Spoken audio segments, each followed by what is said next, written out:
നമ്മൾ ഇന്ന് കൊണ്ടുവന്നിരിക്കുന്നത് ഒരു കിടിലൻ റോബറി സിനിമയാണ്. പക്ഷെ അതിലേക്കൊക്കെ പോകുന്നതിന് മുമ്പ് വേറൊരു കാര്യം പറയാനുണ്ട്. പുറത്ത് നല്ല മഴയാണ്. അതിൻ്റെ സൗണ്ടൊക്കെ മാക്സിമം റെഡ്യൂസ് ചെയ്യാനൊക്കെ നോക്കുന്നുണ്ട്, പക്ഷെ നടക്കുന്നില്ല. സോ അതൊന്ന് സഹിച്ച് വേണം കാണാനായിട്ട്. അതിന് ഞാൻ ആദ്യമേ സോറി പറയാണ്. അപ്പം നമ്മുടെ സിനിമയുടെ കാര്യം, ഇതൊരു ഗംഭീര മാരക സിനിമയാണ്. ഇത് ഞാൻ എല്ലാ സിനിമകൾക്കും പറയാറില്ല, എന്നാൽ ഈ ഒരു സിനിമ എനിക്ക് നന്നായിട്ട് വർക്കായി. ഇത് ബാക്കിയുള്ളവർക്ക് വർക്കാവോ ഇല്ലയെന്നൊന്നും എനിക്ക് അറിയില്ല കേട്ടാ. ഈ സിനിമയുടെ വൺ ലൈനോ ബാക്കി കാര്യങ്ങളോ ഒന്നും ഞാൻ പറയുന്നില്ല. പക്ഷെ സിനിമയുടെ പേര് 999 എന്നാണ്. അങ്ങനെ പേര് വരാൻ ഒരു കാരണമുണ്ട്. ആ കാരണം സിനിമ കണ്ടു കഴിയുമ്പോൾ നിങ്ങൾക്ക് മനസ്സിലാവും. പിന്നെ ഈ സിനിമയെ കുറിച്ച് വേറെ രണ്ട് കാര്യങ്ങൾ പറയാനുണ്ട്. അതിലൊന്ന്, ഈ സിനിമയെ നിങ്ങൾ അപ്രോച്ച് ചെയ്യുമ്പോൾ നായകൻ വില്ലൻ എന്നുള്ള ഒരു കാര്യം അങ്ങ് മാറ്റി നിർത്തുക. പോലീസുകാര് കള്ളന്മാര്, ഇത്ര മാത്രമേ ഉള്ളൂ. ഇതിൽ നല്ലവരേതാ ചീത്തവരേതാന്നുള്ളത് സിനിമ കണ്ടു കഴിഞ്ഞിട്ട് നിങ്ങൾ തന്നെ തീരുമാനിക്കുക. ഇനി രണ്ടാമത്തെ കാര്യം, ഈ സിനിമയിൽ ഇഷ്ടം പോലെ ക്യാരക്ടേഴ്സ് ഉണ്ട്. അതുകൊണ്ട് തന്നെ നിങ്ങൾക്ക് കൺഫ്യൂഷൻ അടിക്കാൻ നല്ല ചാൻസ് ഉണ്ട്. അതുകൊണ്ടൊന്ന് ശ്രദ്ധിച്ചിരുന്ന് കണ്ട വളരെ നന്നായി. അപ്പോൾ ഞാൻ കൂടുതലൊന്നും പറഞ്ഞ് ലേഖാക്കുന്നില്ല, നേരെ സിനിമയിലേക്ക് കടക്കാം.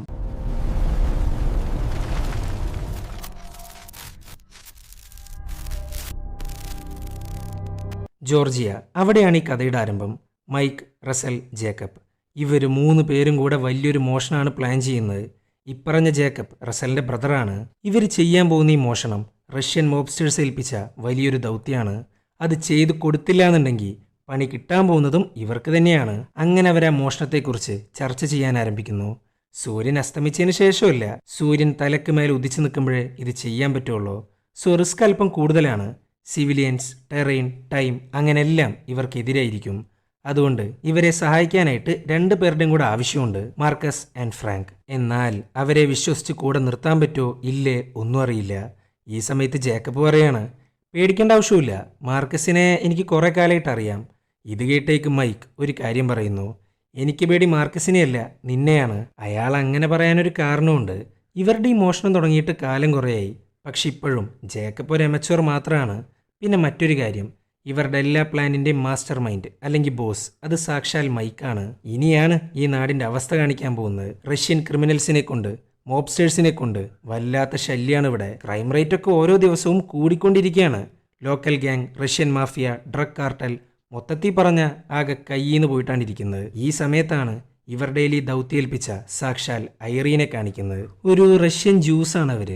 ആളുകളെ ടോർച്ചർ ചെയ്ത് അവരുടെ പല്ലടക്കം ഒരു പ്ലാസ്റ്റിക് ബാഗിലാക്കി വെച്ചിരിക്കുകയാണ്. അത്രയും വലിയ മാരക ഗ്രൂപ്പാണ് ഐറീൻ്റെ ഗ്രൂപ്പ്. അങ്ങനെ മോഷണം ആരംഭിച്ചു. വലിയൊരു വണ്ടിക്കകത്ത് എല്ലാവരും കൂടെ യാത്ര തിരിച്ചു. ഇതാണ് മാർക്കസ് ആൻഡ് ഫ്രാങ്ക്. ഇവരുടെ കയ്യിലാണെങ്കിൽ മാരക വെപ്പൺസാണ്. അങ്ങനെ ഈ സമയത്താണ് സിറ്റിയിലെ ഒരു പുതിയ പോലീസുകാരനെ കാണിക്കുന്നത്, ക്രിസ്. അങ്ങനെ മൈക്കും ടീംസും കൂടെ ഫസ്റ്റ് ബാങ്ക് എന്ന ബാങ്കിലോട്ടാണ് പോകുന്നത്. ഫുൾ കോസ്റ്റ്യൂമും ധരിച്ച് ഗണ്ണും കൊണ്ടാണ് അകത്ത് കിടക്കുന്നത്. റസലാണേലോ പുറത്താണ്. അകത്ത് മാത്രം കണ്ണുണ്ടായിട്ട് യാതൊരു കാര്യമില്ല, പുറത്തും വേണം. അങ്ങനെ മോഷണം ആരംഭിച്ചു. ഗണ്ണും പൊട്ടിച്ച് എല്ലാത്തിനെയും പേടിപ്പിക്കുന്നു. ഓരോ മുക്കിലും മറഞ്ഞിരിക്കുന്നവരെ റസൽ അങ്ങ് പറഞ്ഞു കൊടുക്കുന്നു. അയാൾക്ക് പുറത്തുനിന്നെല്ലാം കാണാനുണ്ട്. ഇതാണ് ബാങ്കിന്റെ മാനേജർ. എന്നാൽ അയാളാണെങ്കിൽ ഒരു വിധത്തിലും ഇവരുമായിട്ട് കോപ്പറേറ്റ് ചെയ്യുന്നില്ല. അപ്പോഴാണ് മാനേജറിന്റെ വീടിന്റെയും മകളുടെയും ഭാര്യയുടെയും ഫോട്ടോ അങ്ങ് കാണിച്ചു കൊടുക്കുന്നത്. തൻ്റെ ഫാമിലിക്ക് ഒരു ആപത്ത് വന്നു കഴിഞ്ഞാൽ ആരായാലും ശരി മേലും കീഴും നോക്കാറില്ല. സോ ലോക്കർ അങ്ങ് കാണിച്ചു കൊടുക്കുന്നു. ഈ സമയത്താണ് റോബറി അലേർട്ട് പോലീസിനങ്ങ് കിട്ടുന്നത്. ചുരുക്കി പറഞ്ഞാൽ ഇനി വെറും 2.5 മിനിറ്റാണ് ബാക്കിയുള്ളത്. അതിനകം തീർക്കണം, രക്ഷപ്പെടണം. ഇവിടെ പോലീസുകാർ പറയുന്ന വയർലെസ് മെസ്സേജുകൾ റസലിന് കേൾക്കാൻ പറ്റും. അങ്ങനെ മൈക്ക് മാനേജറിന് ഒരു നമ്പർ അങ്ങ് കാണിച്ചു കൊടുക്കുന്നു. ആ നമ്പറിലുള്ള ഡെപ്പോസിറ്റ് ബോക്സ് എടുക്കാനാണ് അവരിങ്ങോട്ട് വന്നിട്ടുള്ളത്. ഇവിടെ ജേക്കബ് ആണെങ്കിൽ കിട്ടിയ ചാൻസ് ഇല്ലേന്നും കരുതി കുറച്ച് ക്യാഷും കൂടെ അങ്ങ് എടുത്തു വെക്കുന്നു. അങ്ങനെ ഡെപ്പോസിറ്റ് ബോക്സ് തുറക്കുന്നു, സാധനം എടുക്കുന്നു, പുറത്ത് കിടക്കുന്നു. ഡോറിൻ്റെ മുകളിൽ വലിയൊരു ഗ്രനേഡും കൂടെ വെച്ചിട്ടാണ് അവർ പുറത്ത് കിടക്കുന്നത്. ബാങ്കിൻ്റെ പിന്നിലായിട്ട് ഒരു ഗെറ്റ് കാറ് അവർ ഓൾറെഡി സെറ്റാക്കി വെച്ചിട്ടുണ്ട്. അതെടുക്കുന്നു, പോകുന്നു. മോഷണം സക്സസ് ആയതിൻ്റെ അർമാദത്തിലാണ് എല്ലാവരും. അങ്ങനെ റസൽ പറയുന്ന അനുസരിച്ച് മൈക്ക് ഡ്രൈവ് ചെയ്യാൻ ആരംഭിക്കുന്നു. എവിടെയൊക്കെ പോലീസ് ഉണ്ട് എന്ന് റസലിന് അറിയാൻ കഴിയും. അവൻ്റെ കയ്യിൽ അതിനുള്ളൊരു സിസ്റ്റം ഉണ്ട്. അങ്ങനെ അവർ മുന്നോട്ട് പോകുന്നു. അപ്പോഴാണ് ഒട്ടും പ്രതീക്ഷിക്കാണ്ട് ജേക്കബ് എടുത്തു വെച്ച ക്യാഷിൻ്റെ അകത്തുനിന്ന് ഡൈപാക്ക് അങ്ങ് പൊട്ടുന്നത്. ഈ ഡൈപാക്ക് എന്ന് പറയുന്നത് ബാങ്കുകളിൽ സാധാരണ യൂസ് ചെയ്യുന്ന ഒന്നാണ്. ഒരു മോഷണം മുൻകൂട്ടി കാണുന്ന ഏതൊരു ബാങ്കും ഫേക്ക് നോട്ടുകൾ സെറ്റ് ചെയ്ത് വെച്ച് അതിൻ്റെ അകത്ത് ഈ ഡൈപാക്ക് വെക്കും. അതെങ്ങാനും പൊട്ടിക്കഴിഞ്ഞാൽ ഒരു തേങ്ങയും കാണാൻ പറ്റില്ല. സോ ഇവരുടെ വണ്ടിയുടെ കൺട്രോൾ അങ്ങ് പോകുന്നു. ഇനി നിർത്താന്നല്ലാണ്ട് വേറെ മാർഗമില്ല. അങ്ങനെ ഹൈവേയുടെ സെൻട്രിൽ കൊണ്ടുപോയിട്ടാണ് വണ്ടി അങ്ങ് നിർത്തുന്നത്. അല്ലാതെ വേറെ മാർഗമില്ല. ഇവരുടെ ചുറ്റിനും കാറുകളും നാട്ടുകാരുമാണ്. ഇനിയിപ്പോൾ ഒരേ ഒരു ഓപ്ഷൻ മാത്രം, ഗണ്ണ് വെച്ച് ഷൂട്ട് ചെയ്ത് എല്ലാത്തിനെയും പേടിപ്പിക്കുക. അങ്ങനെ പടാന്ന് പൊട്ടിക്കാൻ ആരംഭിക്കുന്നു. ജനങ്ങളൊക്കെ ചെതറി ഓടുകയാണ്. ചുരുക്കി പറഞ്ഞ ഒരു കേയോസാണ് അവിടെ സൃഷ്ടിക്കുന്നത്. അങ്ങനെ മൈക്ക് ഒരു കാർ അങ്ങ് ഹൈജാക്ക് ചെയ്യുന്നു. എന്നിട്ട് ഇവരുടെ കാറിലൊരു ബോംബും വെച്ച് അങ്ങ് രക്ഷപ്പെടുന്നു. അപ്പോഴാണ് റസൽ വല്ലാത്തൊരു കാഴ്ച കാണുന്നത്. ഇപ്പം നടന്ന ഈ ഷൂട്ടൗട്ട് കാരണം ഒരു സ്ത്രീയുടെ മേത്തോട്ടാണ് ബുള്ളറ്റ് കയറിയിട്ടുള്ളത്. അവരെ സഹായിക്കാനോ രക്ഷിക്കാനോ റസലിന് സമയമില്ല. അതിനിറങ്ങിക്കഴിഞ്ഞാൽ കുടുങ്ങാൻ പോകുന്ന റസലും ബാക്കിയുള്ളവരുമാണ്. എന്തായാലും ഇവര് കാരണം ഒരു ജീവനാണ് പെടഞ്ഞോണ്ടിരിക്കുന്നത്. അങ്ങനെ ഗെറ്റവേ കാറും ഇല്ലാണ്ടാക്കി അവരങ്ങ് രക്ഷപ്പെടുന്നു. അങ്ങനെ അവരുടെ ലൊക്കേഷനിലെത്തുന്നു, ഡ്രസ്സ് മാറ്റുന്നു, ബാക്ക് ടു നോർമലാവുന്നു. ഈ സമയത്താണ് ഒരു മാരക ട്വിസ്റ്റ് അങ്ങ് റിവീലാവുന്നത്. ഇത്രയും നേരം കൊള്ളയടിച്ച കള്ളന്മാർ സത്യം പറഞ്ഞ പോലീസാണ്. ഡ്രസ്സും മാറ്റി ബാഡ്ജും ധരിച്ച് ഒന്നും അറിയാത്തതുപോലെ ജോലിക്ക് പോവുകയാണ് മാർക്കസ് ആൻഡ് ഫ്രാങ്ക്. ഇപ്പം മനസ്സിലായില്ലേ പോലീസുകാരുടെ വയർലെസ് മെസ്സേജും പോലീസുകാർ പോകുന്ന വഴികളും എങ്ങനെയാണ് ഇവർക്ക് മനസ്സിലാവുന്നതെന്ന്? Because they are dirty cops. അങ്ങനെ പോകുന്നതിന് മുമ്പ് ജേക്കബിനെ വേണ്ടോളം തെറി വിളിച്ചിട്ടാണ് പോകുന്നത്. അവൻ്റെ അത്യാഗ്രഹം കാരണമാണ് മോഷണം ഇത്രയും റിസ്ക് ആയിട്ട് മാറിയത്. ഡൈപാക്ക് അടങ്ങുന്ന ക്യാഷ് എടുത്തില്ലായിരുന്നെങ്കിൽ ഇത്രയും കെയോസ് ഉണ്ടായിരിക്കില്ല. അങ്ങനെ അവർ വന്ന കാറും കത്തിച്ച് എല്ലാവരും പല വഴിക്ക് പോകുന്നു. അങ്ങനെ ജേക്കബ് വീട്ടിലെത്തി. അപ്പോഴാണ് റസൽ അങ്ങോട്ട് വരുന്നത്. ജേക്കബ്, ഓൾറെഡി മൈക്ക് ആകെ ഭ്രാന്തിലിരിക്കുന്നത്. നീ ഇന്ന് ചെയ്ത് ഒട്ടും ശരിയായില്ല, ഇനി അത് ആവർത്തിക്കരുത്. പിന്നെ മാർക്കസിനെയും ഫ്രാങ്കിനെയും വിശ്വസിക്കാമല്ലോ അല്ലേ? അപ്പോഴാണ് ജേക്കബ് ഒരു കാര്യം പറയുന്നത്. നിങ്ങൾ നേവിക്കാർ പരസ്പരം വിശ്വസിക്കുന്നില്ലേ, കെയർ ചെയ്യുന്നില്ലേ? അതേപോലെ തന്നെയാണ് ഞങ്ങളെപ്പോലെയുള്ള പോലീസുകാർ. അതായത് മൈക്ക് ആൻഡ് റസൽ എക്സ് നേവിയാണ്. അതേപോലെ ജേക്കബ് പോലീസായിരുന്നു, ഇപ്പോൾ അല്ല. അമിതമായിട്ടുള്ള ഡ്രഗ് യൂസേജും ബാക്കിയുള്ള പല കേസും കാരണം അവനെ പോലീസിൽ നിന്ന് പുറത്താക്കി. അങ്ങനെ മോഷണം മുതൽ കൊടുക്കാനായി മൈക്കും റസലും കൂടെ കോഷർ മീറ്റ്സ് എന്നറിയപ്പെടുന്ന റഷ്യൻ മീറ്റ് ഫാക്ടറിയിലോട്ടാണ് പോകുന്നത്. ആടിനെയും മാടിനെയും മാത്രമല്ല അവിടെ വെട്ടുന്നത്, മനുഷ്യനെ കൂടെയാണ്. അങ്ങനെ മോഷണം മുതൽ കൊടുക്കുന്നു, പോകുന്നു. ഒരക്ഷരം മിണ്ടുന്നില്ല ആരും. അങ്ങനെ ഇരിക്കുമ്പോഴാണ് ബാങ്ക് കാണിക്കുന്നത്. പോലീസുകാർ വന്നിട്ട് ഇൻവെസ്റ്റിഗേഷൻ തുടങ്ങിയിട്ടുണ്ട്. ഇതാണ് ഡിറ്റക്റ്റീവ് ആലൻ. പുള്ളിക്കാരനാണ് കേസിൻ്റെ ഇൻചാർജ്. ബാങ്കിൻ്റെ സർവെയിലൻസ്, കള്ളന്മാർ പോയിരുന്ന വഴികൾ, അങ്ങനെല്ലാം അവർ ചെക്ക് ചെയ്യാൻ ആരംഭിച്ചിട്ടുണ്ട്. അങ്ങനെ ലോക്കറിലോട്ട് പോകുന്നു. മാനേജറിൻ്റെ മൊഴി അനുസരിച്ച് കള്ളന്മാരുടെ പ്രധാന ലക്ഷ്യം പൈസയല്ല, ഡെപ്പോസിറ്റ് ബോക്സ് ആയിരുന്നു എന്ന് ആലൻക്ക് മനസ്സിലായി. ഡിമിട്രി എന്ന ഒരു വെൽത്തി റഷ്യൻ ബിസിനസ്മാൻ്റെ ബോക്സാണത്. അയാൾ എന്തിനാണ് ഇങ്ങനൊരു ബോക്സ് വെച്ചിട്ടുള്ളതെന്ന് അയാളുടെ ഫാമിലിക്ക് പോലും അറിയില്ല. ചുരുക്കി പറഞ്ഞ ആലൻക്ക് ചുറ്റും വെറും ക്വസ്റ്റ്യൻ മാർക്ക് മാത്രമാണ്. ആര്, എന്തിന്, ആർക്കു വേണ്ടി? ഇതേസമയം നേരത്തെ കാണിച്ച ക്രിസ് ഉണ്ടല്ലോ, അവൻ മറ്റൊരു സ്റ്റേഷനിൽ നിന്ന് ഇങ്ങോട്ട് ജോയിൻ ചെയ്യാൻ വരുന്നു. അതുമാത്രമല്ല, ഈ ക്രിസിൻ്റെ അങ്കിളാണ് സാക്ഷാൽ ഏലൻ. ഇവിടെയാണെങ്കിൽ എല്ലാ പോലീസുകാരും ഇന്നുണ്ടായ മോഷണത്തെക്കുറിച്ചാണ് ചർച്ച. അപ്പോഴാണ് മാർക്കസ് വരുന്നത്. അയാളുടെ പാൻറ്റിൻ്റെ മുകളിലാണെങ്കിൽ ഡൈപാക്കിൻ്റെ കളറുണ്ട്. മാർക്കസ് അപ്പം തന്നെ അതങ്ങ് മറച്ചു പിടിക്കുന്നു. ഈ സമയത്താണ് ഇവരുടെ ചീഫ് ക്രിസിനെ മാർക്കസിൻ്റെ പാർട്ട്ണറാക്കുന്നത്. ഇത് കേട്ടേക്ക് ഇങ്ങർക്കാണെങ്കിൽ കയറി വരികയാണ്. അവൻ ഒറ്റയ്ക്കായോണ്ടാണ് അവൻ ഈസിയായിട്ട് ഈ ക്രൈംസ് എല്ലാം ചെയ്യാൻ കഴിയുന്നത്. കൂടെ ഒരു പാർട്ട്ണർ ഉണ്ടെങ്കിൽ അത് വല്ലാത്തൊരു റിസ്ക്കാണ്. സോ ക്രിസിനോട് ഒടുക്കത്തെ ദേഷ്യമാണ് മാർക്കസിന്. അങ്ങനെ മൈക്ക് അവരെക്കുറിച്ച് എന്തേലും ലീഡ് പോലീസിന് കിട്ടിയോന്നറിയാൻ വേണ്ടി ഫ്രാങ്കിനെ വിളിച്ചു നോക്കുന്നു. മൈക്കിൻ്റെ കയ്യിലാണെങ്കിൽ ഒരു ലോഡ് ഫോണുണ്ട്. അത് മാത്രമല്ല, ഏതൊരാളെയും കോണ്ടാക്ട് ചെയ്ത് കഴിഞ്ഞതിന് ശേഷം ആ സിം അങ്ങ് കരിച്ചു കളയും. അവരത്രയും സൂക്ഷ്മമായിട്ടാണ് കാര്യങ്ങളെല്ലാം ഡീൽ ചെയ്യുന്നത്. ഇവിടെ ഫ്രാങ്ക് പറയുന്ന അനുസരിച്ച് തൽക്കാലം സേഫാണ്. അങ്ങനെ ഈ സമയത്താണ് മൈക്ക് അതേ കൊഷർ മീറ്റ് ഫാക്ടറിയിലോട്ട് പോകുന്നത്, അതും ഒറ്റയ്ക്ക്. അതിനകത്തോട്ട് കടക്കുന്നതിന് മുമ്പ് മൊത്തത്തിലൊന്ന് ചെക്ക് ചെയ്യും. സേഫാന്ന് ഉറപ്പുവരുത്തിയതിനു ശേഷം മാത്രമേ സെക്യൂരിറ്റി കടത്തിവിടുള്ളൂ. ഇതാണ് ഐറീൻ. ഇവളാണ് ഫസ്റ്റ് ബാങ്ക് കൊള്ളയടിക്കുന്ന ദൗത്യം മൈക്കിനെയും സംഘത്തിനെ ഏൽപ്പിച്ച്. മൈക്കിന് വേണമെങ്കിൽ ഈസി ആയിട്ട് പിന്മാറാം, എന്നാൽ അവനെ കൊണ്ട് സാധിക്കില്ല. കാരണം ഐറീൻ്റെ കയ്യിലാണ് തൻ്റെ മകനുള്ളത്. ആ മകൻ്റെ പേരും പറഞ്ഞ് ഭീഷണിപ്പെടുത്തിയിട്ടാണ് മൈക്കിനെ കൊണ്ട് ഇതെല്ലാം ചെയ്യിക്കുന്നത്. അവൻ നേവിയിലായിരുന്ന സമയത്തായിരുന്നു ഐറീൻ്റെ സിസ്റ്ററായ എലേനയെ സ്നേഹിക്കുന്നതും മാരേജ് ചെയ്യുന്നതും. അവൾ സ്നേഹിച്ച് തൻ്റെ ക്രിമിനൽ കുടുംബത്തിന് വേണ്ടിയുള്ള വെറൊരു നായനെയാണ് ഐറീൻ ആൻഡ് എലേന. ഇവർ റഷ്യൻ ജ്യൂസാണ്. ഐറീൻ്റെ ഹസ്ബൻഡാണ് ഇവരുടെ എല്ലാം ബോസ്. അയാളുടെ പേരാണ് വസീലി. അയാളാണെങ്കിൽ ഏതോ രാജ്യത്തുള്ള ജയിലിലാണ്. വസീലിയെ പുറത്തിറക്കാൻ കുറച്ച് സാധനങ്ങളുടെ ആവശ്യമുണ്ട്. അതാണ് ഡിമിട്രിയുടെ സേഫ്റ്റി ഡെപ്പോസിറ്റ് ബോക്സ്. പക്ഷെ അതുകൊണ്ടായില്ല. അങ്ങനെ ഐറീൻ പറയാണ്, മൈക്ക് വസീലി വിളിച്ചിരുന്നു, നീ എടുത്തുകൊണ്ട് വന്ന സാധനം കൂടാണ്ട് വേറൊരു കാര്യം കൂടെ വേണം. അതായത് മക്കളെല്ലാവരും കൂടെ മറ്റൊരു റോബറി കൂടെ ചെയ്യണം. അതുകൂടെ ചെയ്തു തന്നാൽ മാത്രമാണ് നിനക്കൊക്കെ ഞാൻ വാഗ്ദാനം ചെയ്ത പേയ്മെൻറ്റ് തരത്തുള്ളൂ. ഇത് കേട്ടേക്ക് ഇങ്ങേർക്കാണെങ്കിൽ ഭ്രാന്ത് കയറുന്നു. അവരത്രയും കഷ്ടപ്പെട്ടിട്ടാ അത്രയും വലിയ മോഷണം പുൾ ഓഫ് ചെയ്ത്, എന്നിട്ടും പേയ്മെൻറ്റ് കൊടുക്കുന്നില്ല എന്ന് പറയുമ്പോൾ ഭ്രാന്ത് കയറാണ്ടിരിക്കുമോ? അങ്ങനെ ഈ സമയത്താണ് മൈക്ക് ഒരു മാരക കാഴ്ചയങ്ങ് കാണുന്നത്. ആ ബിൽഡിങ്ങിനകത്ത് FBI ഉണ്ട്, അതും ഐറീൻ്റെ കൂടെ. വിച്ച് മീൻസ് ഇത് അവരും കൂടെ ചേർന്നിട്ടുള്ള കളിയാണ്. വസീലിയെ രക്ഷിക്കാൻ കുറച്ച് ഇമ്പോർട്ടൻറ്റ് ഫയൽസിൻ്റെ ആവശ്യമുണ്ട്. അതാണെങ്കിൽ ഹോംലാൻഡ് സെക്യൂരിറ്റി ഓഫീസിലാന്ന് FBIയുടെ സഹായത്തോടു കൂടെ കണ്ടുപിടിച്ചു. ഇനി അത് മോഷ്ടിച്ചുകൊണ്ട് വരണം. ഇതാണ് ടാസ്ക്. അയാൾക്കാണെങ്കിൽ എന്താ പറയേണ്ടതെന്നറിയില്ല. അങ്ങനെ മൈക്ക് തിരിച്ചു പോകുന്നു. അങ്ങനെ ഇരിക്കുമ്പോഴാണ് സാക്ഷാൽ വസീലി എന്ന റഷ്യൻ മാഫിയ ബോസ് ഐറീൻക്ക് വിളിക്കുന്നത്. ഐറീൻ, അവൻ സമ്മതിക്കുന്നില്ലെങ്കിൽ എന്താ ചെയ്യേണ്ടതെന്ന് ഞാൻ പറഞ്ഞു തരേണ്ട ആവശ്യമില്ലല്ലോ. ഇത് കേട്ടേക്ക് ഐറീൻ മൈക്കിനൊരു വാണിംഗ് കൊടുക്കാൻ തയ്യാറാവുന്നു, അതും റസലിനെ കൊന്നിട്ട്. അങ്ങനെ മൈക്ക് റസലിനോടും ബാക്കിയുള്ള ടീംസിനോടും എത്രയും പെട്ടെന്ന് സ്ഥിരം സ്പോട്ടിലോട്ട് വരാൻ പറയുന്നു. ഈ ഒരു പുതിയ മോഷണത്തെക്കുറിച്ച് പറയാനാ പുള്ളിക്കാരൻ വിളിപ്പിക്കുന്നത്. ആ ഒരു കറക്റ്റ് സമയത്താണ് ഐറീൻ്റെ ആൾക്കാർ റസലിനെ കൊല്ലാൻ നോക്കുന്നത്. ഇവിടെ ബാക്കിയുള്ളവരാണെങ്കിൽ റസലിനെയും കാത്തിരിക്കുകയാണ്. അത് മാത്രമല്ല, എല്ലാവരും ഒടുക്കത്തെ ദേഷ്യത്തിലാണ്. ഇപ്പം ചെയ്തതിന് പൈസയില്ല, രണ്ടാമത്തെ ഒരു മോഷണം ചെയ്യാൻ വേണം. സോ ആകെ കുടുങ്ങിയിട്ടാണ് നിൽക്കുന്നത്. അപ്പോഴാണ് റസലിൻ്റെ കാറ് അങ്ങോട്ട് വരുന്നത്. എന്നാൽ മൊത്തത്തിലൊരു പന്തികേടുണ്ട്. പിന്നെ ഇവരൊന്നും നോക്കിയില്ല, ഗണ്ണെടുത്ത് വേഗം തന്നെ റസലിൻ്റെ കാറിൻ്റെ അടുത്തോട്ട് പോകുന്നു. ആ ഒരു സമയത്ത് അവർ കാണുന്നത് ഐറീൻ്റെ ആൾക്കാർ അവിടെ നിന്ന് പോകുന്നതാണ്. അതും വെറുതെ ഒരു പോക്കല്ല, റസലിൻ്റെ വയറ് കീറി മുറിച്ചിരിക്കുകയാണ്. ധാരാളം ചോര പോയിട്ടുണ്ട്. എന്തായാലും ഒരു കാര്യം ഉറപ്പായി, റസലിനെ ഇനി രക്ഷിക്കാൻ കഴിയില്ല. ഇത് കണ്ടേക്ക് ജേക്കപ്പാണെങ്കിൽ ആകെ കയ്യിന്ന് പോകുന്നു. റസലാണേലോ മൈക്കിനോട് അവനെ കൊല്ലാൻ പറയുന്നു. അങ്ങേർക്ക് അത്രയും സഹിക്കുന്നില്ല ആ ഒരു വേദന. അങ്ങനെ മൈക്ക് ഗണ്ണെടുക്കുന്നു, റസലിനെ അങ്ങ് കൊല്ലുന്നു. അല്ലാതെ വേറെ ഒന്നും ചെയ്യാൻ കഴിയില്ല. എത്ര ധൃതിയിൽ ഹോസ്പിറ്റലിലോട്ട് കൊണ്ടുപോയാലും യാതൊരു കാര്യമില്ല. അതിനേക്കാൾ എത്രയോ ഭേദമാണ് ദയ. അങ്ങനെ റസലിൻ്റെ ഫ്യൂണറൽ കഴിഞ്ഞു. ജേക്കപ്പാണെങ്കിൽ നിർത്താതെ കുടിച്ചുകൊണ്ടിരിക്കുകയാണ്. അവൻക്ക് അത്ര ഇഷ്ടമായിരുന്നു റസലിനെ. എന്തായാലും ഇവരൊരു കാര്യം ഉറപ്പിച്ചു, രണ്ടാമത്തെ മോഷണം ചെയ്തേ പറ്റുള്ളൂ. ഐറീൻ ചില്ലറക്കാരിയല്ല, അവളുടെ പിന്നിൽ ഒരു പട തന്നെയുണ്ട്. പക്ഷെ ഇവിടുത്തെ പ്രശ്നം എന്താന്ന് വെച്ചാൽ, ഇവർ കൊള്ളയടിക്കാൻ പോകുന്ന ഹോംലാൻഡ് സെക്യൂരിറ്റി ബിൽഡിംഗ് ഉണ്ടല്ലോ, അതൊരു പ്രൈവറ്റ് ബിൽഡിംഗ് ആണ്. എന്നാൽ അതിനകത്ത് മാരക സെക്യൂരിറ്റിയാണ്. ഒരു സ്വാറ്റ് ടീമിനെ തന്നെ റെൻ്റ് എടുത്താൽ എങ്ങനെയുണ്ടാവും? അത്രയും അധികം ഗാർഡ്സാണ് അതിനകത്ത്.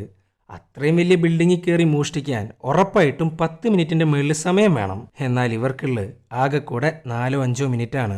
അതിനകം പോലീസുകാർക്ക് അലേർട്ട് പോവും, എത്തും, അറസ്റ്റ് ചെയ്യും. സോ ഇവർക്ക് ആവശ്യം ടൈമാണ്. അങ്ങനെ ഇരിക്കുമ്പോഴാണ് ഫ്രാങ്ക് ഒരു ഐഡിയനെ കുറിച്ച് പറയുന്നത്, അതും ടൈം ഉണ്ടാക്കാനുള്ള ഐഡിയ. ആ ഐഡിയയുടെ പേരാണ് 999. അത് കേട്ടേക്ക് മാർക്കസും ജേക്കബും വല്ലാത്തൊരു നോട്ടാണ് നോക്കുന്നത്. ഈ 999 യൂസ് ചെയ്ത് കഴിഞ്ഞാൽ മാക്സിമം 20 മിനിറ്റ് വരെ കിട്ടും. ഈ 999 എന്ന് പറയുന്നത് ഒരു പോലീസ് കോഡാണ്. എന്നാൽ നമ്മളെപ്പോലെ തന്നെ മൈക്കിന് ഒരു തേങ്ങയും മനസ്സിലാവുന്നില്ല. ഈ സമയത്താണ് സിറ്റിയിൽ വലിയൊരു മർഡർ കേസ് നടക്കുന്നത്. 3 തലകളാണ് അറുത്തു വച്ചിരിക്കുന്നത്. കൊല്ലപ്പെട്ടിട്ടുള്ള ലോക്കൽ ഗ്യാങ്ങിലെ പ്രധാനികളാണ്, അതും റഷ്യൻ ഗ്യാങ്. അങ്ങനെ കേസ് അന്വേഷിക്കാൻ വരികയാണ് മാർക്കസും ക്രിസും കൂടെ. അവിടെ വെച്ചിട്ടാണ് ക്രിസ് ആദ്യമായിട്ട് ഫ്രാങ്കിനെ പരിചയപ്പെടുന്നത്. അങ്ങനെ ക്രിസ് വിറ്റ്നസ് ആരെങ്കിലും ഉണ്ടോയെന്ന് അറിയാൻ വേണ്ടി ലോക്കൽ ഗ്യാങ്ങുമായിട്ട് സംസാരിക്കാൻ പോകുന്നു. അവരാണെങ്കിൽ ആകെ ഭ്രാന്ത് കയറിയിട്ടാണ് ഇരിക്കുന്നത്. അവരുടെ കൂട്ടത്തിലുള്ള ഒരാളാണ് മരിച്ചിട്ടുള്ളത്. സോ അവരെ ചോദ്യം ചെയ്യാൻ പോയാൽ ഭ്രാന്ത് കയറാണ്ടിരിക്കോ? ദേ, ഇവനാണ് ലൂയിസ് പിൻഡോ, ഒരടാറ് ക്രിമിനലാണ്. നീയാരടാ ഞങ്ങളെ ചോദ്യം ചെയ്യാൻ എന്നും പറഞ്ഞ് ക്രിസിന്റെ മേത്തോട്ട് അങ്ങ് തട്ടിക്കേറുന്നു. ഇതൊക്കെ കണ്ട ബാക്കിയുള്ള പോലീസുകാർ വെറുതെ ഇരിക്കോ? ലൂയിസ് പിൻഡോനെ അറസ്റ്റ് ചെയ്യുന്നു. മാർക്കസ് ആണേലോ ബാക്കിയുള്ളവരെ പറഞ്ഞയക്കുന്നു, ക്രിസിനെ മാറ്റി നിർത്തുന്നു. മാറ്റി നിർത്താന്ന് മാത്രമല്ല അങ്ങ് ഉപദേശിക്കുന്നു. എടോ, തൻ്റെ വിചാരം എന്താ? താൻ വലിയ മറ്റിടത്തെ പോലീസുകാരനാന്നാ? ഇവന്മാരുടെ മേത്തെങ്ങാനും തൊട്ട് കളിച്ചാൽ വലിയൊരു കലാപം തന്നെ ഉണ്ടാവും. അവൻ്റെ ഒടുക്കത്തൊരു അന്വേഷണം. നീ ഇപ്പോൾ വന്നിട്ട് ജോയിൻ ചെയ്തിട്ടല്ലേ ഉള്ളൂ, വലിയ അന്വേഷണമൊന്നും വേണ്ട. ഇത് കേട്ടേക്ക് ക്രിസിനാണെങ്കിൽ ഭയങ്കരമായിട്ട് ദേഷ്യം വരുന്നു. ജോയിൻ ചെയ്ത അന്ന് മുതൽ മാർക്കസിന് ഇവനെ കണ്ണെടുത്താൽ കണ്ടുകൂടാ. പിന്നെ പോരാത്തതിന് ക്രിസിനെ ഭയങ്കരമായിട്ട് കുറച്ച് കാണും. ചുരുക്കി പറഞ്ഞാൽ ഇവർക്ക് 2 പേർക്കും അങ്ങോട്ടും ഇങ്ങോട്ടും കണ്ണെടുത്താൽ കണ്ടുകൂടാ. അങ്ങനെ രാത്രിയായി. Back to plan. നേരത്തെ പറഞ്ഞ 999 കുറിച്ച് മൈക്കിനങ്ങ് പറഞ്ഞു കൊടുക്കുന്നു. സിറ്റിയിലുള്ള ഏതെങ്കിലും ഒരു പോലീസുകാരൻ മരിച്ചു കഴിഞ്ഞാൽ യൂസ് ചെയ്യുന്ന കോഡാണ് 999. ഒരു പോലീസുകാരൻ കൊല്ലപ്പെട്ടു എന്ന് പറഞ്ഞാൽ സിറ്റിയിലുള്ള എൻ്റയർ പോലീസ് ഡിപ്പാർട്ട്മെൻറ്റ് ആ കേസ് പ്രൈമറി കേസായിട്ട് അങ്ങ് ഏറ്റെടുക്കും. നേരെ അങ്ങോട്ട് പോവും. അതായത് സിറ്റിയിലുള്ള മുഴുവൻ പോലീസുകാരും പോലീസുകാരനെ കൊന്ന കൊലയാളിയെ തേടിപ്പോവും. ദി എൻ്റയർ സിറ്റി മൊത്തത്തിൽ ഫ്രീ ആയിരിക്കും. ഈസി ആയിട്ട് കൊള്ളയടിക്കാനും പറ്റും. ചുരുക്കി പറഞ്ഞാൽ നിരപരാധിയായിട്ടുള്ള ഒരു പോലീസുകാരനെ ഇവരുടെ മോഷണത്തിന് വേണ്ടി അങ്ങ് കൊന്നുകളയുക. ഇതാണ് പ്ലാൻ. ഈ സമയത്താണ് ഏലനെയും ക്രിസിനെയും കാണിക്കുന്നത്. ഏലന് ക്രിസ് എന്ന് പറഞ്ഞാൽ ജീവനാണ്. അങ്ങനെ ഇരിക്കുമ്പോഴാണ് മൈക്ക് ഐറീനെ കാണാൻ പോകുന്നത്. നീയൊക്കെ കൂടെ റസലിനെ തീർത്തുവല്ലേ? വസീലി വിളിച്ചിരുന്നു. നീയൊക്കെ എത്രയും വേഗം അടുത്ത മോഷണം നടത്തിയില്ലെങ്കിൽ നിന്റെ ക്രൂവിലെ ഓരോരുത്തരായിട്ട് കൊല്ലപ്പെടും. ഐറീൻ, എൻ്റെ ക്രൂവിനെ തൊട്ടുപോരുത്. ഞങ്ങളൊരു വഴി കണ്ടിട്ടുണ്ട്, ഉറപ്പായിട്ടും അത് വർക്കൗട്ടാവും. ഇത് കേട്ടേക്ക് ഐറീൻ തൽക്കാലം ഒന്ന് ക്ഷമിക്കുന്നുണ്ട്. സോ 999 കൊണ്ട് മുന്നോട്ട് പോകാനാ ഇവരുടെ തീരുമാനം. എന്നാൽ അതിനുവേണ്ടി ഏത് പോലീസുകാരനെയാണ് കൊല്ലുക, അതാണ് ഇവരുടെ പുതിയ ചർച്ച. അങ്ങനെ അവസാനം മാർക്കസ് ഒരു പേരങ്ങ് പറയുന്നു, ക്രിസ്. ഒന്നാമത് പുള്ളിക്കാരന് ക്രിസിനെ കണ്ണെടുത്താൽ കണ്ടുകൂടാ. അതും പോരാണ്ട് ഏലൻ അവൻ്റെ അങ്കിളാണ്. അത്രയും വലിയ പോലീസുകാരൻ്റെ നെഫ്യൂ ആണ് കൊല്ലപ്പെടുന്നതെന്നുണ്ടെങ്കിൽ ഉറപ്പായിട്ടും അവിടെയായിരിക്കും എല്ലാ പോലീസുകാരും. ഇതൊക്കെ കേട്ടേക്ക് ജേക്കബിനാണെങ്കിൽ ഇതൊന്നും ശരിയായിട്ട് തോന്നുന്നില്ല. ഒന്നും അറിയാത്ത ഒരാളെ കൊല്ലുക എന്നൊക്കെ പറഞ്ഞാൽ അയാൾക്ക് ഫാമിലി ഉണ്ടോ, മക്കളുണ്ടോ, ഭാര്യയുണ്ടോ ഒന്നും അറിയില്ല. സ്വന്തം ആവശ്യത്തിന് വേണ്ടി ഒരു ജീവനെടുക്കുന്ന കാര്യമാണ് ഇവരെല്ലാവരും കൂടെ പറഞ്ഞുകൊണ്ടിരിക്കുന്നത്. എന്തായാലും ജേക്കബിന് അതിനോട് യോജിക്കാൻ കഴിയുന്നില്ല. ഇത് വേണോന്നാണ് അവൻ മൈക്കിനോട് ചോദിക്കുന്നത്. മൈക്ക്, റസൽ ഉണ്ടായിരുന്നെങ്കിൽ ഇതിനോട് ഒരിക്കലും യോജിക്കില്ല. ഇത് ചെയ്യണ്ടെന്നാ എൻ്റെ അഭിപ്രായം. ഇത് കേട്ടേക്ക് നിന്റെ കയ്യിൽ വല്ല ഐഡിയ ഉണ്ടോ എന്നും ചോദിച്ച് അങ്ങ് വയലൻ്റ് ആവുകയാണ് സാക്ഷാൽ മൈക്ക്. അങ്ങനെ പിറ്റേ ദിവസമായി. നേരത്തെ കണ്ട മേർഡർ കേസിൻ്റെ അന്വേഷണത്തിലാണ് ക്രിസ് ആൻഡ് മാർക്കസ്. മാർക്കസിൻ്റെ കയ്യിലൊരു സോഴ്സ് ഉണ്ട്. അവൻ വഴിയാണ് മാർക്കസ് എല്ലാ ഇൻഫർമേഷൻസും കളക്ട് ചെയ്യാറ്. അങ്ങനെ ഇൻഫർമേഷൻ കിട്ടുന്നു, കൊലയാളിയെ പിടിക്കാൻ പോകുന്നു. ഇതേസമയം മേലനെയാണ് കാണിക്കുന്നത്. പുള്ളിക്കാരനുണ്ട് ഒരു ഇൻഫോമർ, അതും ഒരു സെക്സ് വർക്കർ. അങ്ങനെ അവൾ പറയാണ്, സർ, എൻ്റെ ഈ ഫീൽഡിൽ ലയ എന്ന പെൺകുട്ടിയുണ്ട്. അവളൊരു ഡ്രഗ് അഡിക്റ്റാ. എന്തൊക്കെയോ വലിച്ചു കയറ്റി വേറൊരു പെൺകുട്ടിയോട് കുറച്ച് കാര്യങ്ങൾ പറഞ്ഞു. അവൾക്കൊരു ബോയ് ഫ്രണ്ട് ഉണ്ട്. അവൻ വലിയ കള്ളനാണ്. ഇന്നലെ ഒരു ബാങ്ക് റോബറി നടത്തി. അങ്ങനെ എന്തൊക്കെയോ പറഞ്ഞിരുന്നു. ഇപ്പൊ പറഞ്ഞ ലയ വേറെ ആരുമല്ല, സാക്ഷാൽ ജേക്കബിന്റെ ഗേൾഫ്രണ്ടാണ്. പുള്ളിക്കാരത്തി എന്തൊക്കെയോ വലിച്ചു കയറ്റി ജേക്കബിനെ കുറിച്ചുള്ള മഹിമകൾ ബാക്കിയുള്ളവരോട് പാടി നടക്കുകയാണ്. അങ്ങനെ ഏലൻ ലയയുടെ പിന്നാലെ പോകുന്നു. ഇതേസമയം മാർക്കസും ക്രിസും കൂടെ വലിയൊരു ടീമിനെയും കൊണ്ട് കൊലയാളിയെ പിടിക്കാൻ പോകുന്നു. പക്ഷെ അവരുടെ ഏരിയയിലോട്ട് കയറി ചെല്ലുക എന്ന് പറയുന്നത് അത്ര എളുപ്പമുള്ളൊരു കാര്യമല്ല. കൊലയാളിയാണെങ്കിൽ ഇവർക്ക് നേരെ പടപടാന്നാണ് പൊട്ടിച്ചുകൊണ്ടിരിക്കുന്നത്. ഇവർ തിരിച്ചും. ഇവിടെ മാർക്കസ് ക്രിസിനെ മിഷന് കൊണ്ടുപോകുന്നതിന് ഒരു കാരണമുണ്ട്. അത് വേറൊന്നുമില്ല, അവനുമായിട്ട് കൂടുതൽ അടുത്താലേ അവരുടെ മിഷന്റെ തൊട്ട് മുമ്പായിട്ട് ക്രിസിനെ ഈസിയായിട്ട് തീർക്കാൻ പറ്റുള്ളൂ. മാർക്കസ് എങ്ങോട്ട് വിളിച്ചാലും അവൻ വരണം. അതാണ് പ്ലാൻ. അങ്ങനെ അവർ കൊലയാളിയെ പിടിക്കാനായിട്ട് ആ ബിൽഡിങ്ങിൻ്റെ അകത്തോട്ട് കയറുന്നു. എന്നാൽ യാതൊരു കാര്യമില്ല. പുള്ളിക്കാരൻ നൈസായിട്ട് അങ്ങ് പുറത്തേക്ക് ഓടുന്നു. പോലീസുകാരാണേലോ പിന്നാലെ തന്നെയുണ്ട്. അങ്ങനെ കൊലയാളി ഇവർക്ക് നേരെ ഷൂട്ട് ചെയ്യുന്നു. അയാൾ ഒറ്റയ്ക്കല്ല, കൂടെ അയാളുടെ കൂട്ടാളികളുമുണ്ട്. ഒരു വിധത്തിലാണ് അവന്മാരുടെ കാര്യത്തിൽ ഒരു തീരുമാനമാക്കുന്നത്. അപ്പോഴാണ് ക്രിസിൻ്റെ നെഞ്ചത്തോട്ട് വെടികൊള്ളുന്നത്. ഇത് കണ്ടേക്ക് മാർക്കസ് ആണെങ്കിൽ ടെൻഷനാവുന്നു. അവരുടെ മിഷന് വേണ്ടി യൂസ് ചെയ്യാൻ വെച്ചിരിക്കുന്നതാണ് സാക്ഷാൽ ക്രിസിനെ. അവൻ ഇപ്പം തന്നെ മരിച്ച അവരുടെ 999 പ്ലാൻ മൊത്തത്തിൽ കൊളാവും. എന്തോ ഭാഗ്യത്തിന് ക്രിസിനൊന്നും പറ്റിയിട്ടില്ല. അവൻ്റെ ബുള്ളറ്റ് പ്രൂഫ് വെസ്റ്റിൻ്റെ മുകളിലാണ് വെടികൊണ്ടിരിക്കുന്നത്. അതുകൊണ്ട് മാത്രം സേഫാണ്. ഇവിടെ മാർക്കസ് ആണെങ്കിൽ ഓസ്കാർ പെർഫോമൻസ് ആണ് കാഴ്ചവെക്കുന്നത്. അങ്ങേർക്ക് എങ്ങനെയും ക്രിസിനെ തൻ്റെ വഴിക്ക് കൊണ്ടുവരണം. ഓൾറെഡി 2 പേർക്കും അങ്ങോട്ടും ഇങ്ങോട്ടും കണ്ണെടുത്താൽ കണ്ടുകൂടാ. അത് മാറ്റി മാർക്കസിനോട് ഒരു വിശ്വാസം വരണം ക്രിസിന്. എന്നാൽ മാത്രമേ മാർക്കസ് വിളിക്കുന്നിടത്തേക്ക് അവൻ ഈസിയായിട്ട് വരുള്ളൂ. അങ്ങനെ മാർക്കസ് കൊലയാളിയെ പിടിക്കാൻ വേണ്ടി ഒറ്റയ്ക്ക് പോകുന്നു. ഇയാളാണേലോ മാർക്കസിനെ കൊല്ലാൻ നിൽക്കുകയാണ്. അപ്പോഴാണ് ഒട്ടും പ്രതീക്ഷിക്കാണ്ട് ക്രിസ് മാർക്കസിനെ അങ്ങ് രക്ഷിക്കുന്നത്. ക്രിസിന്റെ കാലനാവാൻ പോകുന്ന ആളാ മാർക്കസ്. ആ മാർക്കസിനെയാണ് അവൻ രക്ഷിച്ചിരിക്കുന്നത്. എന്തായാലും കൊലയാളിയുടെ കാര്യത്തിൽ തീരുമാനമായിട്ടുണ്ട്. അത് മാത്രമല്ല, മാർക്കസിന്റെ പ്ലാൻ പ്രകാരം ക്രിസ് ആൻഡ് മാർക്കസ് നല്ല കിടിലൻ പാർട്ട്നേഴ്സായിട്ട് മാറുന്നു. സോ ഇനി മാർക്കസ് എങ്ങോട്ട് വിളിച്ചാലും ക്രിസ് വരും. അതായത് മോഷണ ദിവസം ഏതെങ്കിലും ഒരു അബാൻഡൻ ബിൽഡിങ്ങിലോട്ട് ക്രിസിനെ വിളിപ്പിക്കും. മാർക്കസിനോടുള്ള അമിത വിശ്വാസം കാരണം അവൻ വരികയും ചെയ്യും. ആ സമയത്ത് മാർക്കസ് അവനെ അങ്ങ് തട്ടും. 999 അങ്ങ് പ്രഖ്യാപിക്കും. ഇതാണ് പ്ലാൻ. ഇതേസമയം മൈക്ക് ഐറീനെ കാണാൻ പോകുന്നു. എപ്പോൾ ഐറീൻ വന്നാലും കൂടെ എലേനയും ഉണ്ടാവും, മകനും ഉണ്ടാവും. എന്നാൽ ഇന്ന് ഐറീൻ മാത്രമാണ് വന്നിരിക്കുന്നത്. അത് മാത്രമല്ല, തൻ്റെ മകനെ എലേനക്കൊപ്പം മറ്റൊരു സ്ഥലത്തോട്ട് മാറ്റിയിരിക്കുകയാണ് ഐറീൻ. ഇത്രയും നേരമായിട്ടും മോഷണത്തിൻ്റെ കാര്യത്തിൽ യാതൊരു പ്രോഗ്രസ്സും ഇല്ല. അതിൻ്റെ പകയാണ് ഐറീൻ കാണിക്കുന്നത്. മൈക്ക്, നാളെയാണ് നിങ്ങൾ മോഷ്ടിക്കേണ്ട കേസ് ഹോംലാൻഡ് സെക്യൂരിറ്റി ബിൽഡിങ്ങിലോട്ട് എത്താൻ പോകുന്നത്. 24 മണിക്കൂറേ അതവിടെ കാണുള്ളൂ. അത് കഴിഞ്ഞാൽ അതവിടുന്ന് ഷിപ്പ് ചെയ്യും. പിന്നെ മഷിയിട്ട് നോക്കിയാൽ പോലും അത് കാണാൻ പറ്റില്ല.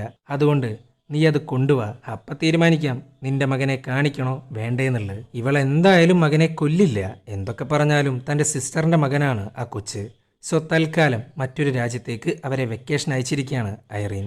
എന്നാൽ മൈക്കിന് ഇനി അവനെ കാണണമെന്നുണ്ടെങ്കിൽ അവൾ കൊടുത്തിട്ടുള്ള ദൗത്യം ഭംഗിയായിട്ട് തീർക്കണം. ഇതേസമയം ജേക്കബ് ആണെങ്കിൽ ആകെ കയ്യിൽ നിന്ന് പോയിട്ടാണ് ഇരിക്കുന്നത്. ആദ്യം തൻ്റെ ബ്രദറിൻ്റെ മരണം. ഇപ്പം ഇതാ ഇവർ കാരണം ഒരാൾ മരിക്കാൻ പോകുന്നു. എല്ലാം കൂടെ ആലോചിച്ച് ഭ്രാന്ത് കയറി ഓരോന്ന് വലിച്ച് കയറ്റിക്കൊണ്ടിരിക്കുകയാണ്. അങ്ങനെ ഇരിക്കുമ്പോഴാണ് മാർക്കസും ബാക്കിയുള്ള പോലീസുകാരും ചേർന്ന് ബാറിലിരുന്ന് കുടിക്കുന്നത്. കൂടെ ക്രിസും ഉണ്ടിട്ടാ. അപ്പോഴാണ് ജേക്കബ് മാർക്കസിനെ കാണാൻ വരുന്നത്. അത്രയും പോലീസുകാരുണ്ട്. അവൻ ആരാന്നും എന്താന്നും അവരുറപ്പായിട്ടും തിരക്കും. ഇവനാണെങ്കിൽ കുടിച്ച് ലെക്ക് കെട്ടിട്ടാണ് വന്നിട്ടുള്ളത്. എന്തൊക്കെയാണ് വിളിച്ച് പറയാന്നുള്ളതിന് ഒരു ഐഡിയ ഇല്ല. സോ മാർക്കസ് അവനെ പുറത്തേക്ക് കൊണ്ടുപോകുന്നു. എത്രയും പെട്ടെന്ന് തിരിച്ചു പോവാനാ പറയുന്നത്. എന്നാൽ ജേക്കബ് രണ്ടും കൽപ്പിച്ചിട്ടാണ് വന്നിട്ടുള്ളത്. അപ്പോഴാണ് ക്രിസ് അങ്ങോട്ട് വരുന്നത്. പിന്നെ മാർക്കസ് ഒന്നും നോക്കിയില്ല, ഇറങ്ങിപ്പോടാന്നും പറഞ്ഞ് അടിച്ച് ഇഞ്ച പരുവാക്കാണ് ജേക്കബിനെ. അങ്ങനെ ജേക്കബ് തിരിച്ചു പോകുന്നു. ക്രിസ് ആണെങ്കിൽ ഇതൊക്കെ കണ്ടിട്ട് അയാൾ ആരാന്നൊക്കെ ചോദിക്കുന്നുണ്ട്. അതോ അതെന്റെ പഴയൊരു ഇൻഫോമറാ, എപ്പോൾ നോക്കിയാലും പൈസ വേണമെന്നേ, അതുകൊണ്ടാ ഞാൻ ഓടിച്ചു വിട്ട്. നീ വാ നമുക്കകത്ത് പോവാം എന്നൊക്കെ പറഞ്ഞിട്ടാണ് തൽക്കാലം മാർക്കസ് ഒന്ന് തടി തപ്പുന്നത്. ഇതേ സമയം മേലനെയാണ് കാണിക്കുന്നത്. ലയയുടെയും ജേക്കബിൻ്റെയും പിന്നാലെ തന്നെയുണ്ട് സാക്ഷാൽ ഏലൻ. അതുമാത്രമല്ല, ലയനെ കൊടുക്കാൻ ഒരു ട്രാപ്പാണ് അവൻ സെറ്റ് ചെയ്തുകൊണ്ടിരിക്കുന്നത്. അങ്ങനെ ഇരിക്കുമ്പോഴാണ് ജേക്കബിന്റെ ഫയൽ ഏലന് കിട്ടുന്നത്. അതിൽ നിന്ന് അവൻ പോലീസായിരുന്നുവെന്ന് അങ്ങർക്ക് മനസ്സിലായി. അങ്ങനെ ഏലൻ ലയക്ക് വേണ്ടി ട്രാപ്പ് വെക്കുന്നു. ഡ്രഗ്സ് വാങ്ങാൻ വരുന്ന ലയനെ കയ്യോടെ പിടിക്കുക, ഇതാണ് ഏലന്റെ പ്ലാൻ. അതിനായിട്ടൊരു ഡ്രഗ് ഡീലറിനെ അവർ സെറ്റ് ചെയ്ത് വെച്ചിട്ടുണ്ട്. അങ്ങനെ ലയ വരുന്നു, സാധനം വാങ്ങുന്നു, പോലീസുകാർ അറസ്റ്റ് ചെയ്യുന്നു, ചോദ്യം ചെയ്യാൻ ആരംഭിക്കുന്നു. അതിൽ നിന്ന് അവർക്ക് ഒരു കാര്യം മനസ്സിലായി, ജേക്കബ് ആൻഡ് റസൽ ബ്രദേഴ്സാണ്. അവർ മൈക്ക് എന്നൊരാളുടെ കൂടെയാണ് വർക്ക് ചെയ്യുന്നത്. അങ്ങനെ ഇരിക്കുമ്പോഴാണ് ഏലൻ്റെ അസിസ്റ്റന്റ് ജേക്കബിനെ ഫോളോ ചെയ്യുന്നത്. എന്നാൽ ഞെട്ടിക്കുന്ന കാഴ്ചയാണ് പുള്ളിക്കാരത്തി അങ്ങ് കാണുന്നത്. ജേക്കബ് പോകുന്നത് ക്രിസിൻ്റെ അടുത്തോട്ടാണ്. അങ്ങേർക്ക് വയ്യ ഇനി ഇതും കൂടെ തലയിൽ വെക്കാൻ. സോ എല്ലാ സത്യങ്ങളും തുറന്നു പറയാനാ അവൻ അങ്ങോട്ട് പോയിരിക്കുന്നത്. പക്ഷെ ഇതൊന്നും പോലീസുകാർക്ക് അറിയില്ല. അവൻ ക്രിസിന്റെ വീട്ടിലോട്ടാണ് പോയിരിക്കുന്നതെന്ന് അറിഞ്ഞ പാട് ഏലൻ വേഗം തന്നെ അങ്ങോട്ട് പോകുന്നു. ക്രിസിന് എന്തേലും ചെയ്യുമെന്ന് അയാൾക്ക് നല്ല പേടിയുണ്ട്. അങ്ങനെ പോലീസുകാരെത്തി. ഇത് കണ്ടപാട് ജേക്കബ് വേഗം തന്നെ രക്ഷപ്പെടുന്നു. ഇവിടെ ഏലനാണെങ്കിൽ ആരാണ് ജേക്കബ് എന്നൊക്കെ ക്രിസിനോട് ചോദിക്കുന്നുണ്ട്. എന്നാൽ അങ്ങേർക്കുണ്ടാ അറിയാ. ചുരുക്കി പറഞ്ഞ ആകെ കൺഫ്യൂഷനിലാണ് ഏലൻ. അപ്പോഴാണ് ജേക്കബിന്റെ ബ്രദറായ റസലിനെ കുറിച്ച് പുള്ളിക്കാരന് ഇൻഫർമേഷൻ കിട്ടുന്നത്. റസൽ ആൻഡ് മൈക്ക് പണ്ട് നേവിയിലായിരുന്നു. അവരുടെ പേരിലൊരു കേസ് ഉണ്ടായിരുന്നു, അതും ആംസ് സ്മഗ്ലിംഗ്. ഈ കേസാണേലോ വസീലി എന്ന റഷ്യൻ മോബുമായിട്ട് നല്ല കണക്ഷനും ഉണ്ട്. FBI ഒക്കെ ചോദ്യം ചെയ്ത കേസാണ്. എന്നാൽ യാതൊരു കാര്യം ഉണ്ടായിരുന്നില്ല. ആ കേസിലുണ്ടായിരുന്ന 4 സാക്ഷികളും കൊല്ലപ്പെട്ടു. അതോടുകൂടെ കേസും ക്ലോസ് ചെയ്തു. നമ്മുടെ ഡെപ്പോസിറ്റ് ബോക്സിന്റെ ഉടമയായ ഡിമിട്രി ഉണ്ടല്ലോ, അയാൾ വസീലിയെ പേടിച്ചിട്ട് ഗുലാഗ് എന്ന് പറയുന്ന ഒരു ബ്രൂട്ടൽ ലാമ്പർ ക്യാമ്പിലാക്കിയിരിക്കുകയാണ് വസീലിയെ. ഈ ഗുലാബ് എന്ന് പറയുന്നത് സത്യം പറഞ്ഞ ഒരു ജയില് പോലെയാണ്, അതും ജയിലിനേക്കാൾ മോശം. ഈ വസീലിയുടെ ഓർഗനൈസേഷൻ ഇപ്പൊ റൺ ചെയ്യുന്ന ഐറീൻ എന്ന സ്ത്രീയാണ്. ഇതൊക്കെ കേട്ടേക്ക് ഞെട്ടിത്തരിച്ച് നിൽക്കുകയാണ് ഏലൻ. കുറച്ച് വമ്പൻ സ്രാവുകളുടെ പേരാണ് ഏലന് കിട്ടിയിട്ടുള്ളത്. അങ്ങനെ ഈ സമയത്താണ് മൈക്കിനെ കാണിക്കുന്നത്. അവൻക്ക് ഫ്രാങ്ക് വിളിക്കുന്നു. എന്നിട്ട് പറയാണ്, എൻ്റെ പൊന്നു മൈക്ക്, നീ ആ ജേക്കബിന്റെ കാര്യത്തിൽ എന്തെങ്കിലും ചെയ്യുന്നുണ്ടോ? അവൻ കാരണം നമ്മളെല്ലാവരും കുടുങ്ങും. അവനിപ്പോൾ പോലീസിന്റെ സർവൈലൻസിലാണ്. ഇത് കേട്ടേക്ക് മൈക്ക് ജേക്കബിനെ അടക്കി നിർത്താൻ വേണ്ടി അവൻ്റെ ഗേൾഫ്രണ്ടായ ലയനെ അങ്ങ് പൊക്കുന്നു, ടോർച്ചർ ചെയ്യാൻ ആരംഭിക്കുന്നു. എന്നിട്ട് അവളുടെ ഫോട്ടോ ജേക്കബിന് അങ്ങ് അയച്ചു കൊടുക്കുന്നു. അത് കണ്ടേക്ക് ജേക്കബ് ആണെങ്കിൽ ഇനി വേണ്ടാത്തൊന്നും ചെയ്യില്ല, നിങ്ങളുടെ കാര്യത്തിൽ ഇടപെടില്ല, അവളെ വിട്ടേക്ക് എന്നൊക്കെ പറഞ്ഞ് യാചിച്ചുകൊണ്ടിരിക്കുകയാണ്. എന്നാൽ മൈക്ക് ആ ഫോൺ അങ്ങ് കട്ട് ചെയ്യുന്നു. കട്ട് ചെയ്യാന്ന് മാത്രമല്ല, ഫ്രാങ്ക്, മൈക്ക്, മാർക്കസ് ഇവർ 3 പേരും കൂടെ അടുത്ത മോഷണത്തിനായിട്ടുള്ള തയ്യാറെടുപ്പിലാണ്. ഒരു തരം പ്രത്യേക ബുള്ളറ്റാണ് ഈ ദൗത്യത്തിനു വേണ്ടി മൈക്ക് ഉണ്ടാക്കുന്നത്. ഇതേ സമയം മേലനെയാണ് കാണിക്കുന്നത്. അയാൾ ആകെ ഭ്രാന്തെടുത്തിട്ടാണ് നടക്കുന്നത്. ഐറീനെ ചോദ്യം ചെയ്യാൻ വേണ്ടി കോർട്ട് ഓർഡറിന് കാത്തിരിക്കുകയാണ് സാക്ഷാൽ ഏലൻ. എന്നാൽ അവളുടെ പിടിപാട് ഉപയോഗിച്ച് അവളുടെ പേരിലുള്ള വാറണ്ട് നൈസായിട്ട് അങ്ങ് തള്ളിക്കളയുന്നു. പിന്നെയുള്ളൊരു തുറുപ്പ് ചീട്ടാണ് ജേക്കബ്. അവനാണെങ്കിൽ പോലീസിന്റെ സർവൈലൻസിലായിരുന്നു. എന്നാൽ ഇപ്പോൾ അതുമില്ല. ഇനിയാണ് മൈക്ക്. അവൻ എവിടെയുണ്ടെന്ന് പോലീസിന് അറിയത്തുമില്ല. അപ്പം പിന്നെ ഭ്രാന്ത് കയറാണ്ടിരിക്കോ? ഇവിടെ മൈക്കും ടീംസും ആണെങ്കിൽ പ്ലാൻ പ്രകാരം മുന്നോട്ട് പോകുന്നു. ഇന്നാണ് മോഷണം. സോ ഇന്ന് തന്നെയാണ് ക്രിസിനെ കൊല്ലാൻ പോകുന്നതും. മാർക്കസിനാണെങ്കിൽ നേരിട്ട് അവനെ കൊല്ലാൻ നല്ല മടിയുണ്ട്. എന്തൊക്കെ പറഞ്ഞാലും അവൻ പോലും അറിയാണ്ട് അവൻ ക്രിസുമായിട്ട് കൂടുതൽ അടുത്തിട്ടുണ്ട്. സോ തൻ്റെ ഉള്ളിലൊരു കുറ്റബോധം, പക്ഷെ ചെയ്തേ പറ്റുള്ളൂ. അങ്ങനെ മാർക്കസ് കേസിൻ്റെ ആവശ്യത്തിനാണെന്നും പറഞ്ഞ് ക്രിസിനെ ഒരു അബാൻഡൻ ബിൽഡിങ്ങിലോട്ട് കൊണ്ടുപോകുന്നു. ഇതേ സമയം ഫ്രാങ്കും മൈക്കും കൂടെ ഹോംലാൻഡ് സെക്യൂരിറ്റി ബിൽഡിങ്ങിന്റെ തൊട്ടടുത്തുണ്ട്. പോലീസുകാരുടെ റേഡിയോ മെസ്സേജുകൾ അവർ കേട്ടുകൊണ്ടിരിക്കുകയാണ്. അതിനകത്ത് എപ്പോഴാണോ 999 എന്ന് പ്രഖ്യാപിക്കുന്നത് ആ നിമിഷം മോഷണം ആരംഭിക്കും. അങ്ങനെ മാർക്കസും ക്രിസും കൂടെ ആ ബിൽഡിങ്ങിൻ്റെ അകത്തോട്ട് കയറുന്നു. ഈ സമയത്താണ് മാർക്കസ് നൈസായിട്ട് അങ്ങ് മാറുന്നത്. അതിനകത്താണെങ്കിൽ ഒരു മനുഷ്യക്കുഞ്ഞു പോലും ഇല്ല, ഫുൾ ഇരുട്ടാണ്. അങ്ങനെ മാർക്കസ് എന്ന് വിളിച്ച് ക്രിസ് മുന്നോട്ട് പോകുന്നു. എന്നാൽ ക്രിസിന് അറിയാത്തൊരു കാര്യമുണ്ട്. ക്രിസിനെ ഇല്ലാണ്ടാക്കാൻ വേണ്ടി മാർക്കസ് ഒരു കൊലയാളി ഏർപ്പാടാക്കിയിട്ടുണ്ട്. അത് വേറെ ആരുമല്ല, സാക്ഷാൽ ലൂയിസ് പിൻഡോ. നേരത്തെ ക്രിസ് അറസ്റ്റ് ചെയ്തൊരു ലോക്കൽ ഗുണ്ടയുണ്ടല്ലോ, അവനാണ് ലൂയിസ്. പുള്ളിക്കാരൻ ഓൾറെഡി ക്രിസിനോടൊരു പകയുണ്ട്. അതും മുതലെടുത്ത് അവനെ കൊണ്ട് ക്രിസിനെ കൊല്ലിക്കാനാ മാർക്കസിന്റെ പ്ലാൻ. അങ്ങേർക്ക് നേരിട്ട് ചെയ്യാൻ നല്ല കുറ്റബോധം ഭയമുണ്ട്. എന്നാൽ പ്രതീക്ഷിക്കാത്ത കാര്യങ്ങളാണ് ആ ബിൽഡിങ്ങിനകത്ത് അരങ്ങേറുന്നത്. ക്രിസിനെ രക്ഷിക്കാനായി ജേക്കബ് അതിനകത്ത് തന്നെയുണ്ട്. അങ്ങനെ ജേക്കബ് ക്രിസിന്റെ ഫ്രണ്ടിലോട്ട് വരുന്നു. ഇത് കണ്ടേക്ക് ക്രിസ് ആണെങ്കിൽ വേഗം തന്നെ ഗണ്ണെടുക്കുന്നു. ജേക്കബാണേലോ പറഞ്ഞ് മനസ്സിലാക്കാൻ കുറെ ശ്രമിക്കുന്നുണ്ട്. ആ ഒരു കറക്റ്റ് സമയത്താണ് ലൂയിസ് പിൻറ്റോ അങ്ങോട്ട് വരുന്നതും ഷൂട്ട് ചെയ്യുന്നതും.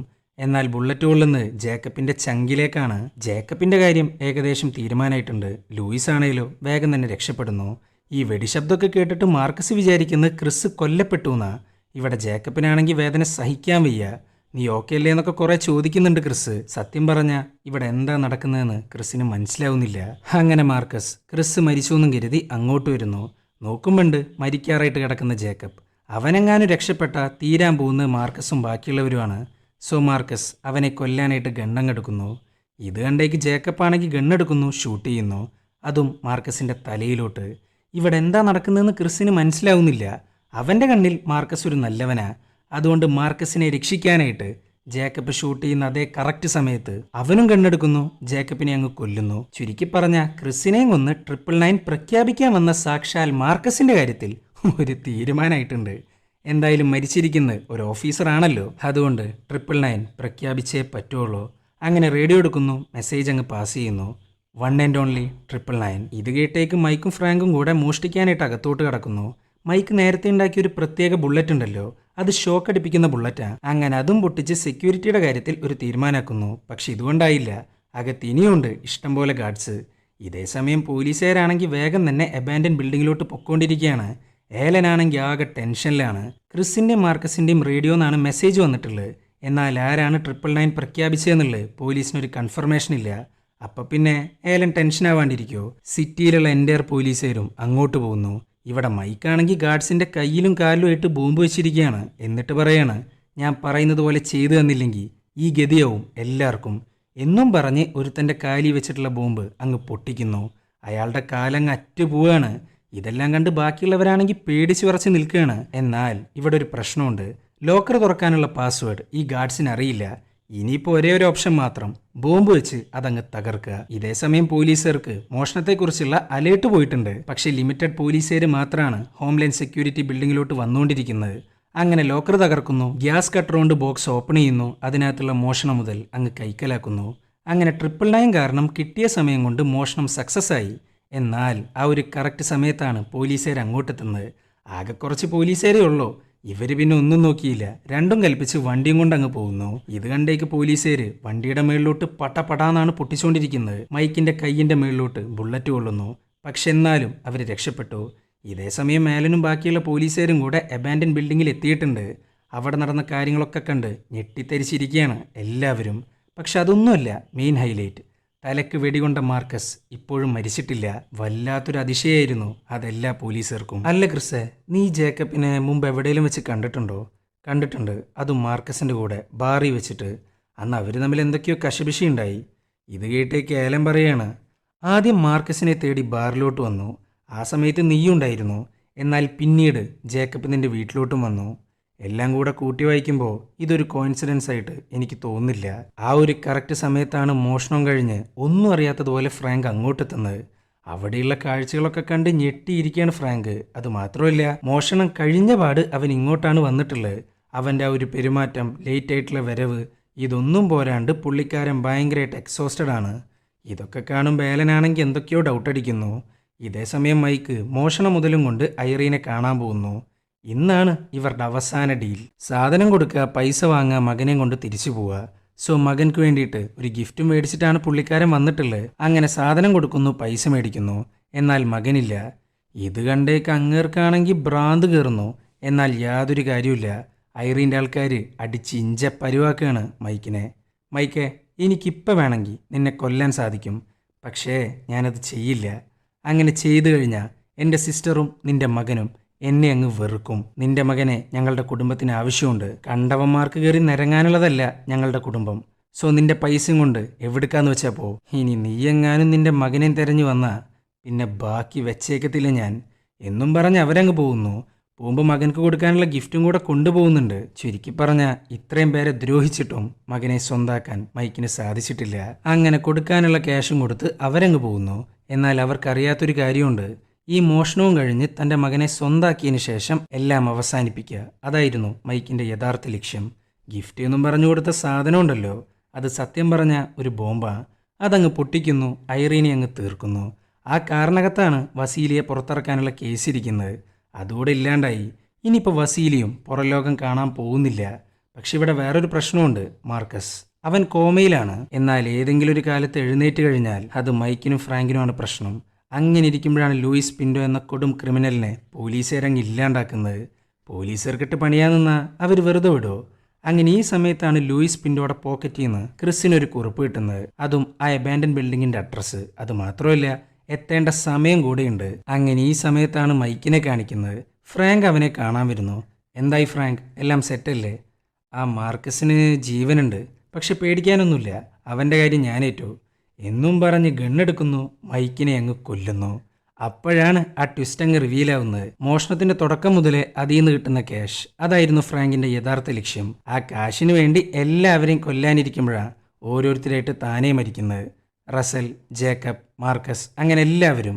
ഇനിയിപ്പം മൈക്ക് മാത്രമേ ഉള്ളൂ. അങ്ങേരാണെങ്കിൽ ഐറീൻ്റെ കാര്യത്തിലും ഒരു തീരുമാനമാക്കിയിട്ടുണ്ട്. ചുരുക്കി പറഞ്ഞാൽ എല്ലാം സേഫ്. അതുകൊണ്ട് മൈക്കിനെയും കൊന്ന് ആ ക്യാഷ് അങ്ങ് കൈക്കലാക്കുന്നു. എന്നാൽ ഇനി മാർക്കസും കൂടിയുണ്ട്. പുള്ളിക്കാരൻ കോമയിലാണെങ്കിലും അതൊരു റിസ്ക് തന്നെയാണ്. ഇവിടെ ക്രിസ് ആണെങ്കിൽ ലോക്കൽ ഗുണ്ടകളുടെ അടുത്ത് ലൂയിസ് പിൻഡോനെ കുറിച്ചും മാർക്കസിനെ കുറിച്ചും അന്വേഷിച്ചുകൊണ്ടിരിക്കുകയാണ്. അതിൽ നിന്ന് അങ്ങർക്ക് ഒരു കാര്യം മനസ്സിലായി. അബാൻഡൻ ബിൽഡിങ്ങിലോട്ട് പോകുന്ന ദിവസം രാവിലെ മാർക്കസ് ലൂയിസ് പിൻഡോനെ മീറ്റ് ചെയ്തിട്ടുണ്ട്. അങ്ങനെ ഇക്കാര്യം അവൻ ഏലനോട് പറയുന്നു. ക്രിസെ, മറ്റേ ഫസ്റ്റ് ബാങ്ക് റോബറി ഇല്ലേ, അവിടുത്തെ CCTV പരിശോധിച്ചപ്പോൾ 4 ആളുകളാണ് ഉണ്ടായിരുന്നത് ബാങ്കിനകത്ത്. അതിലൊന്ന് നമ്മൾ തേടിക്കൊണ്ടിരിക്കുന്ന മൈക്ക്, പിന്നെയുള്ളത് മാർക്കസ് ആൻഡ് ജേക്കബ്.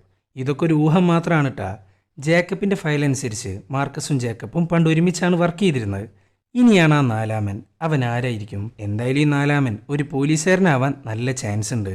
ഈ സമയത്താണ് പോലീസുകാർക്കൊരു ഇൻഫർമേഷൻ കിട്ടുന്നത്. ജേക്കബിൻ്റെ ഗേൾഫ്രണ്ട് മരിച്ചിരിക്കുന്നു. അതായത് ലയ. അവൾക്കും അറിയാം സത്യങ്ങളൊക്കെ. ഇതെല്ലാം കൂടെ കൂട്ടി വായിക്കുമ്പോൾ ഏലൻ ഒരു കാര്യം മനസ്സിലായി. ഇത് ചെയ്യുന്നത് ആരാണോ അവൻ സ്വയം ക്ലീൻ ആവാനാ നോക്കുന്നത്. അങ്ങനെ ബോഡി ആദ്യമായിട്ട് കണ്ടെത്തിയ ഓഫീസർമാരുടെ ലിസ്റ്റ് എടുക്കുന്നു. അതിനകത്തുണ്ട് സാക്ഷാൽ ഫ്രാങ്ക്. അവൻ തന്നെ കൊല്ലുന്നു, അവൻ തന്നെ കണ്ടെടുക്കുന്നു. എന്നാൽ ഏലന് ഫ്രാങ്കിനെ നല്ല ഡൗട്ടുണ്ട്.